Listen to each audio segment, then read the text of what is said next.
nashrah laka sadrak wa wada'na anka wizrak alladhi anqadha dhahrak wa rafa'na laka dzikrak. Kata Allah, Muhammad, lapangkan hatimu, lapangkan. Makanya kalau lapang, seberat apapun beban itu akan terasa ringan, termasuk beban yang membuat pundakmu berat. Seperti angkat berat kan? Ya, angkat beban itu begitu diangkat kan semua berat.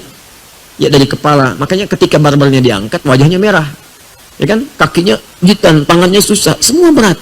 Itu dilukiskan kata Quran, ada orang yang akan menanggung beban kehidupan saking beratnya, dari kepala pusing sampai kaki lunglai. Tapi kalau hatinya lapang, itu akan terasa ringan. Ringan. Katalah ingat, bukankah dulu aku berikan yang baik-baik. Jadi kalau sedang ingat susah, ingat yang senangnya. Coba hidup kita itu, daripada susahnya kan lama senangnya. Ya kan? Coba kalau diingat lama senangnya. Kalau seperti itu, ingat ringan hidup kita itu. Ringan. Nah, kemudian setelah itu cari wasilah untuk bisa mengentaskan solusi. Wasilah pertama adalah mendekat kepada Allah. Bagaimana caranya? Dengan meningkatkan ibadah. Takwa tadi. Wa may yattaqillaha yaj'al lahu makhraja wa yarzuqhu min haitsu la yahtasib. Quran surah 65 di akhir ayat kedua, di awal ayat ketiga. Kata Allah, tingkatkan takwamu kepada Allah. Dengan meningkatkan takwa itu akan diringankan persoalanmu, rizkimu. Anda mengatakan saya sedang punya masalah ekonomi, rizki masalahnya. Kata Allah, aku limpahkan rizki bahkan dari sisi yang tidak engkau duga. Bagaimana caranya? Tingkatkan takwa.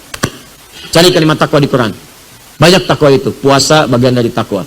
Ya ayyuhalladzina amanu kutiba alaikumusiyam kama kutiba alal ladzina min qablikum la'allakum tattaqun. Al-Baqarah 183. Salat bagian dari takwa. Zikir bagian dari takwa. Tahajud, cari semua jenis salat.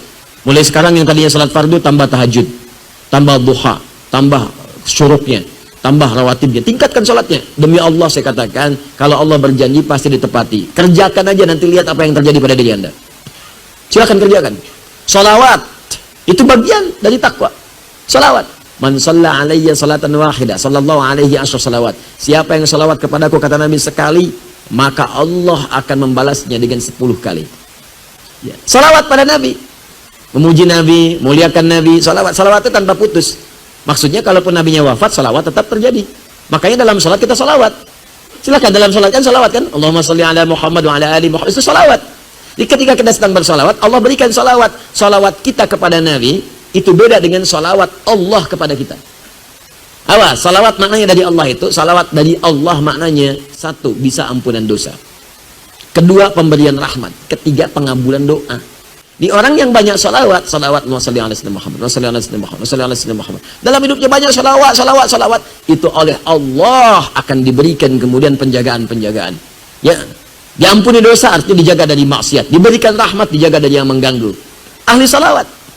Makanya itu bagian dari wasilah. Quran surah ke-5 ayat 35. Ya ayyuhalladzina amanu ittaqullah. Ya orang-orang beriman bertakwa kepada Allah, wabtaghu ilaihil wasilah. Cari wasilah, tawassul untuk mengentaskan persoalanmu.